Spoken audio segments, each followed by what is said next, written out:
For years we've watched smartphones get smaller and smaller and smaller. Who'd have thought 2010 would be the year they got bigger again? Hello?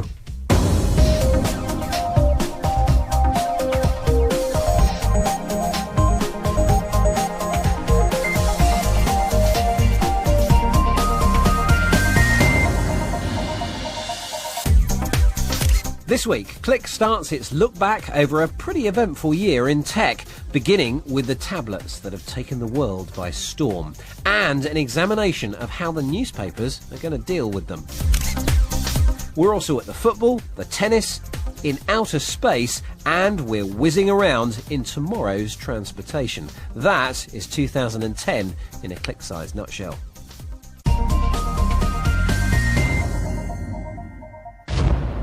Welcome to the best of Click. I'm Spencer Kelly.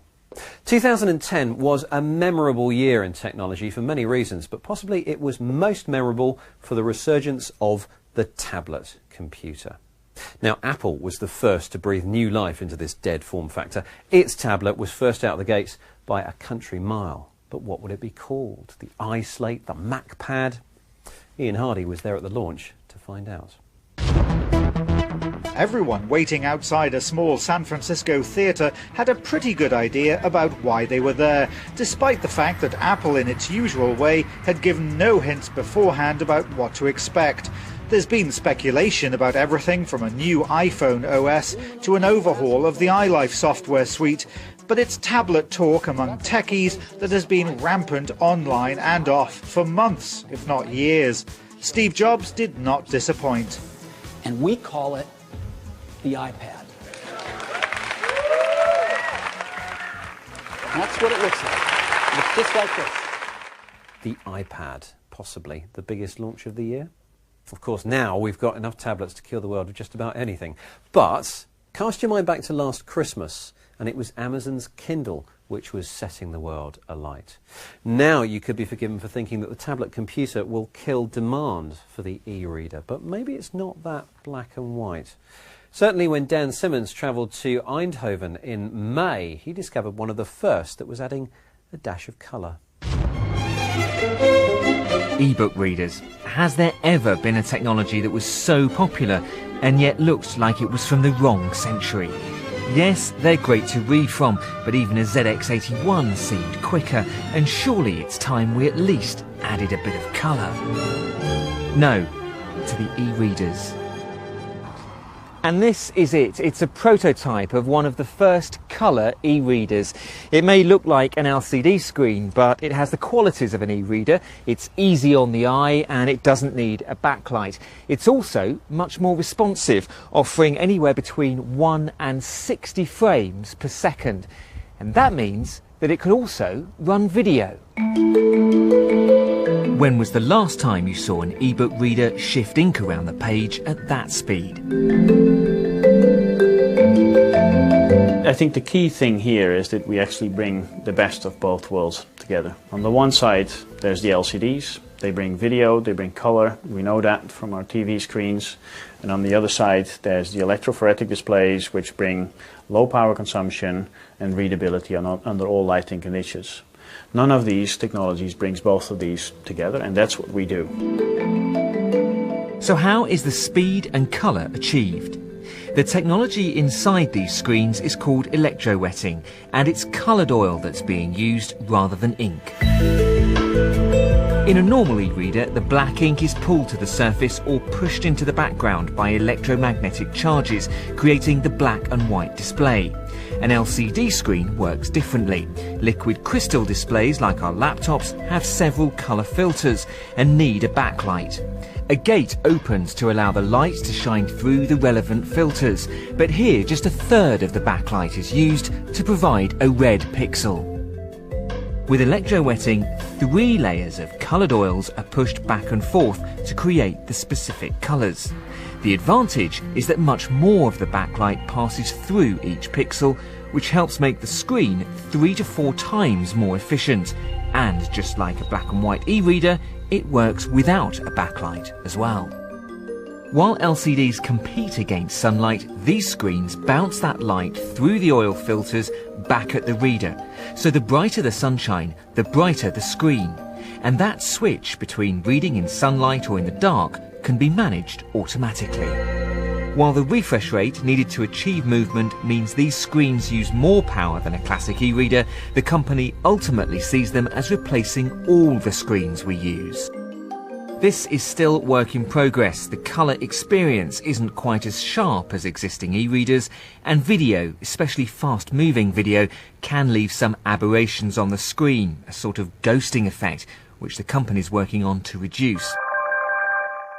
Despite the excitement around colour e-readers that play video, it's perhaps the efficiencies of electrowetting that hold the greatest potential for this technology. Eventually, if placed into laptops, these screens could deliver battery lives measured in days rather than hours. Electricity is not freely available everywhere in developing countries. So it means, of course, if you can run this device for a long time on your batteries, that's great. And secondly, the world is asking really for greener products. Now, greener products means low power consumption. That's exactly what electrowetting is giving the consumer. Liquavista is in talks with electronics manufacturers who'll have to decide whether to invest in this technology. But in the longer term, it's working towards something much more sci-fi. Together with UK e-reader firm Plastic Logic, it hopes to produce a flexible colour magazine that can update itself and run video within 3 years. Dan Simmons reporting from Holland back in May. And the latest word is that colour e-readers, those with e-ink and not backlit LCD screens, will be hitting the shops next year. 2010 was also a big year for content providers like newspapers, and one such publication embarked on a risky experiment.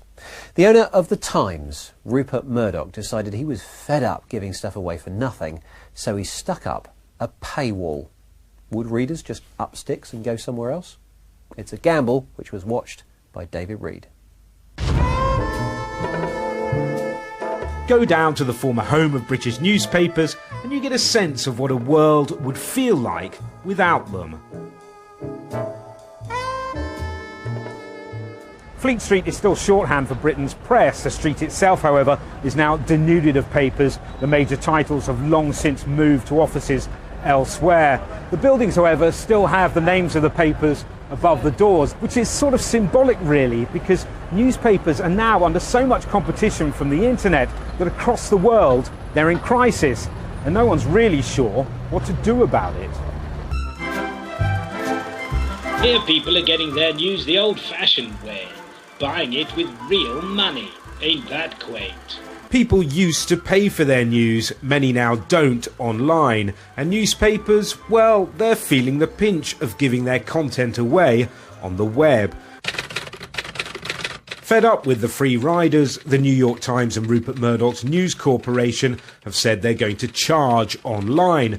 The Financial Times and Wall Street Journal have already made this work, linked to their sites, and the paywall allows you to pay for as much or as little access as you want. The downside for those that do start to charge is that they'll initially have to watch competitors that don't reap a bumper crop of floating readers foraging for free news. At the moment, The Guardian is getting to an audience of about 36-37 million. So that makes us the largest English language paper on the web, apart from the New York Times. That seems to me a significant thing if the New York Times disappears behind a paywall. It's possible that The Guardian, which is, in circulation terms, quite a small newspaper in the UK, could be the largest English language paper on the web. I just think it's too soon to be destroying the journalistic potential of what we've got for the sake of what even Rupert Murdoch and the New York Times admit is a hunch.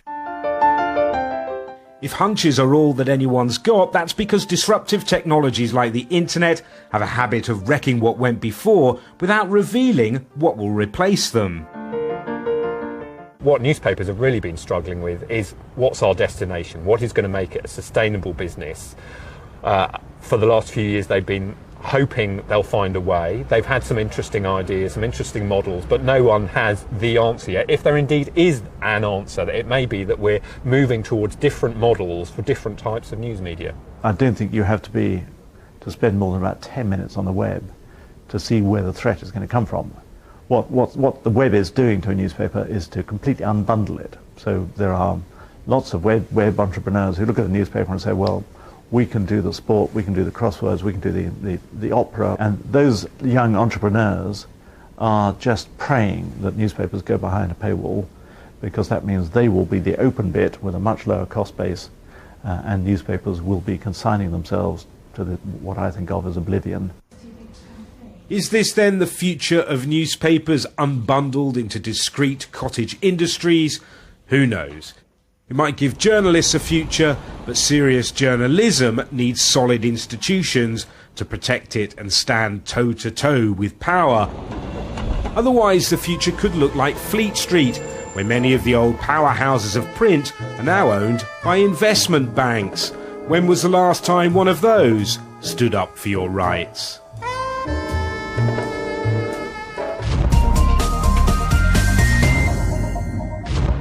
Now, as well as the trends that we've seen, 2010 was also the year for some pretty big events which only come around once every 4 years. For example, Steve Jobs admitting that Apple's not perfect. Microsoft releasing a half-decent mobile operating system. Oh yeah, and there was the matter of the World Cup, where technology, or lack of it, made all the headlines for all the wrong reasons.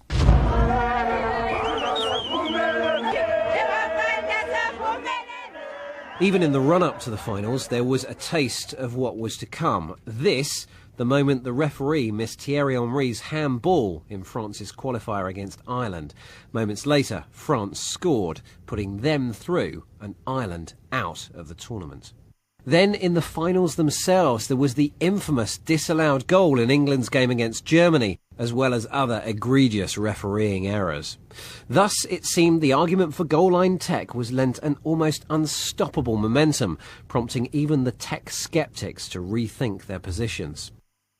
After all, there are plenty of high-tech solutions available. It's already used in post-match analysis to help bring the game back to life for endless criticism, punditry and speculation. And of course, it just looks cool.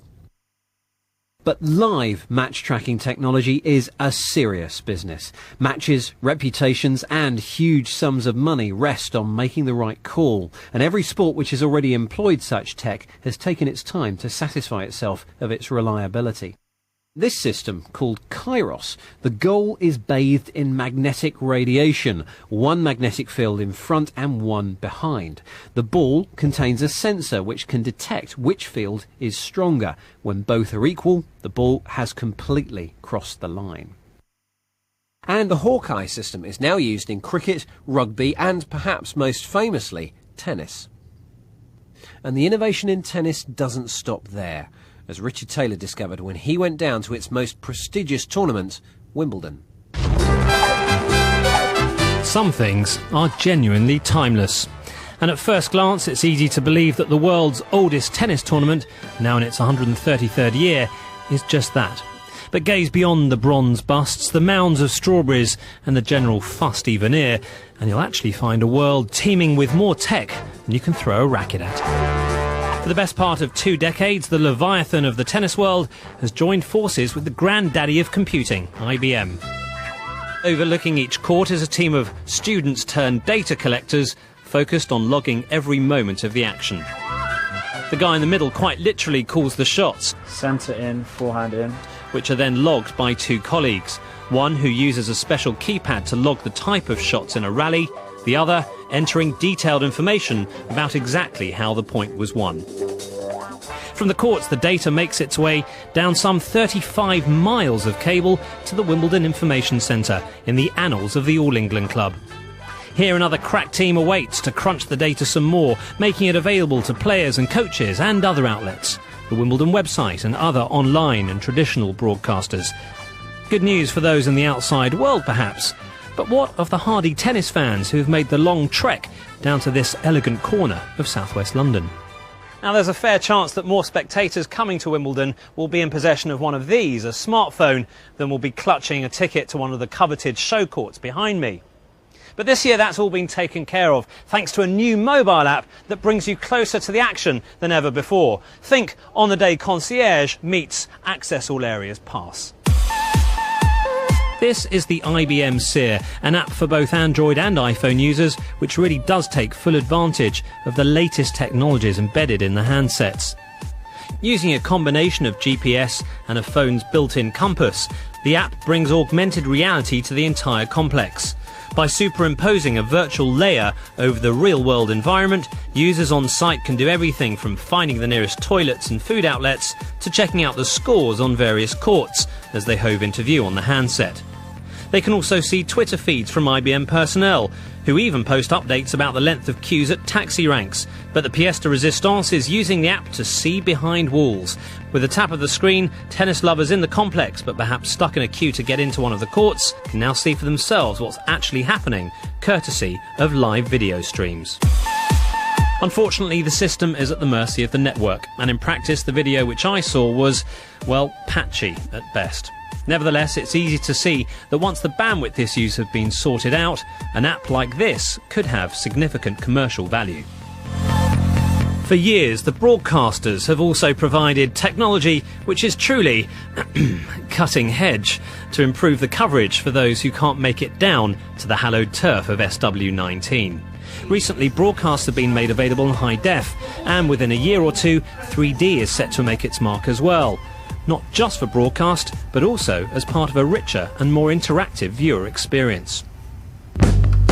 For the past 2 years, Graham Thomas has been working with partners across the UK on this, an application which Click can now reveal exclusively for the first time. It's a pre-generated model, so it's a static 3D model that's been designed, and what we've done is to work out the exact position of the various cameras in the scene, so we know where to embed the images in the display, and then there are various predefined viewpoints and you can fly between them. Currently it's quite crude, but soon the low-res model will be replaced with high-res imagery, and the hard borders of the video feed will be far more integrated into the model itself. So if you're not one of the lucky few to make it down to the event itself, at least soon you'll feel closer to the action than ever before. Richard Taylor. And we're staying with games now, although of the video variety. And in 2010 we said a fond farewell to one of the biggest franchises in the business. The Halo series by Bungie has wowed fans for almost a decade now. And back in September, our gaming guru Mark Chislak took a look at the final chapter in the saga, which is actually the first chapter in the saga. It's very confusing, but just think of Star Wars, you'll be fine.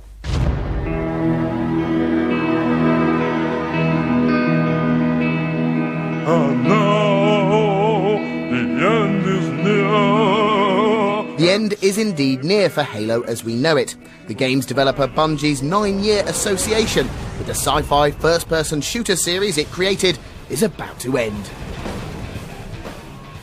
Set up a perimeter. Bungie bows out of all things Halo with a bang, and its latest title, Halo Reach. This game acts as a prequel to this epic sci-fi saga, chronicling the events of a war in the far future between humanity and an all-powerful combine of alien species known as the Covenant.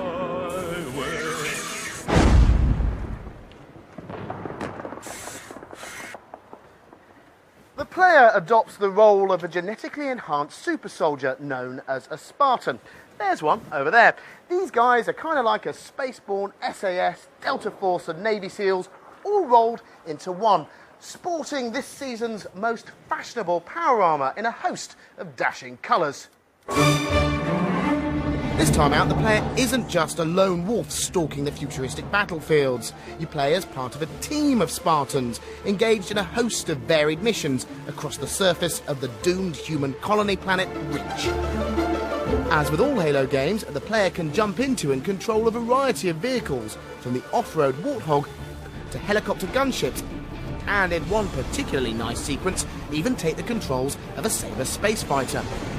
Armour upgrades have been added. These allow the player to create things like a decoy hologram or don a jetpack. It's this variety which has always made the Halo games stand out from the pack. While the lion's share of the action is spent taking out Covenant forces with human and alien weapons, the vehicle sections mix up the action, raising this title above the first-person shooting crowd. The vast alien landscapes and sci-fi setting are part of this game's charm and are so well realised they help to transport the player to this far-flung corner of space. Combine that with customisable armour, Forge World, which is a set of tools which lets the player create their own levels, and the massive appeal of its slick multiplayer, and Reach acts as a fitting end to Bungie's space shooting, rootin' tootin' romp.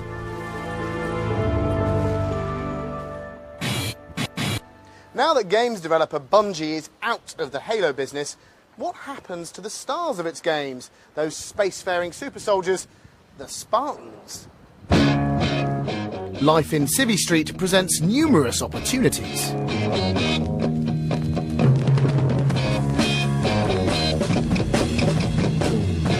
As Halo Reach is likely to be one of the biggest selling games of the year, it's very unlikely that this will be the last time we see the Spartans.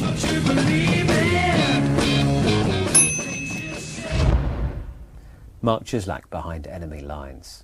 And finally, for this part of our roundup of the best tech from 2010, a nod to the green trend that is the electric car.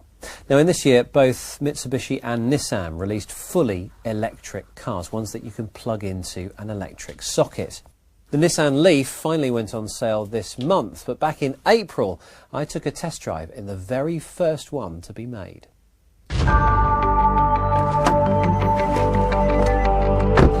Now, the first thing you'll notice about electric cars, which I absolutely love, is this. Just turn the engine on.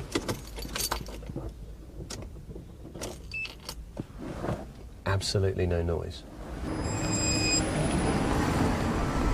You do get that futuristic whirring sound as you pull away.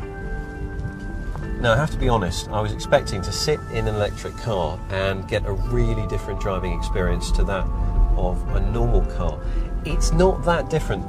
The acceleration is weird. There are no gears, so it's a much smoother acceleration than an automatic car.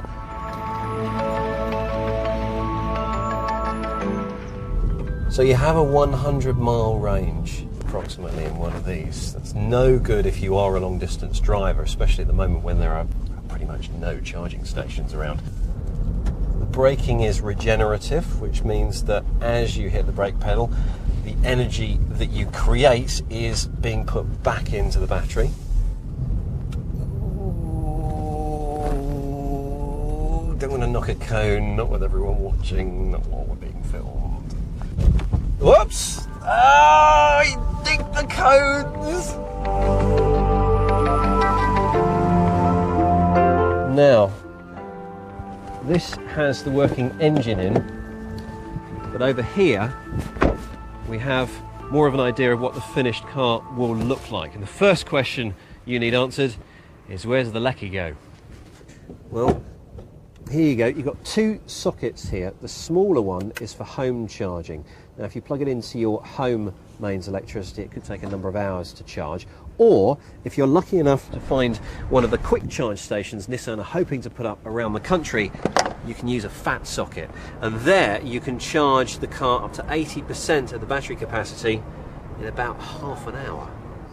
Right, inside, dashboard of the Starship Enterprise. Everything is suitably space age in here. There's the gear stick, if we can call it that. It's more like a forward back button. And there's the sat nav. Now that's interesting because it will tell you the location of your nearest charging station, which is particularly handy in the early days, of course, when there aren't that many. And I do still have my no claims bonus, honest.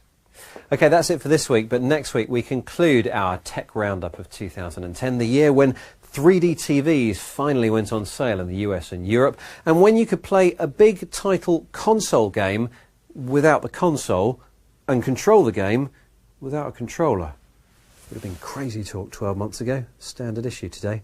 That's part 2 of our Tech Guide to 2010 next week. Thank you very much for watching, and we'll see you then.